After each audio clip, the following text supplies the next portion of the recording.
தாய் தமிழ் உறவுகளுக்கு வணக்கம். குட்கா கடத்திய தமிழக வெற்றி கழக நிர்வாகி கைது.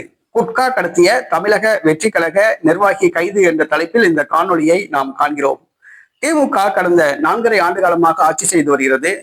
திமுக ஆட்சியில் எங்கு பார்த்தாலும் கஞ்சா விற்பனை, கள்ளச்சாராய விற்பனை, போதைப் பொருள் விற்பனை என்ற சமூக விரோத செயல்கள் நடைபெற்று வருகின்றன.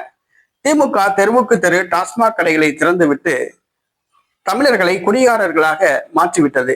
காமராஜர் படிக்க வைத்தார், கருணாநிதி குடிக்க வைத்தார் என்ற பேசும் அளவுக்கு திமுக ஆட்சியில் போதைப் பொருட்கள் நடமாட்டம் அதிகமாகியுள்ளது.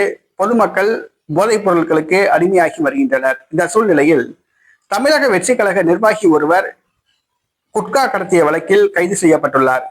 சேலம் மாவட்டம் மேட்டூர் அருகே தமிழக வெற்றி கழக நிர்வாகி சுர்ஜித் தன்னுடைய காரில் 250 கிலோ புகையிலை மற்றும் குட்கா போதைப் பொருட்களை கடத்தி வந்துள்ளார். காவல்துறை அதிரடியாக சுற்றி வளைத்து கைது செய்துள்ளனர். தமிழக வெற்றி கழக நிர்வாகிகள் பலர் இந்த மாதிரியான கீழ்த்தரமான செயல்களில் ஈடுபட்டு வருகிறார்கள்.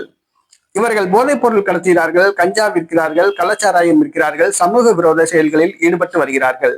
தமிழக வெற்றி கழக நிர்வாகிகள் விஜய் பெயரை தவறாக பயன்படுத்துகிறார்கள். தங்களுடைய தொழிலிலிருந்து தங்களை காப்பாற்றிக் கொள்வதற்காக, காவல்துறை நடவடிக்கையிலிருந்து காப்பாற்றிக் கொள்வதற்காக தமிழக வெற்றி கழகத்தில் இணைந்து தங்களை ஒரு அரசியல்வாதிகளை போன்று காண்பித்துக் கொள்கிறார்கள். நடிகர் விஜய் படத்தை காவல்துறையிடம் காண்பித்து தப்பித்துக் கொள்கிறார்கள். தற்பொழுது தமிழக வெற்றி கழகத்தை சார்ந்தவர்கள் பலர் இந்த மாதிரியான கீழ்த்தரமான செயல்களில் ஈடுபட்டுள்ளனர்.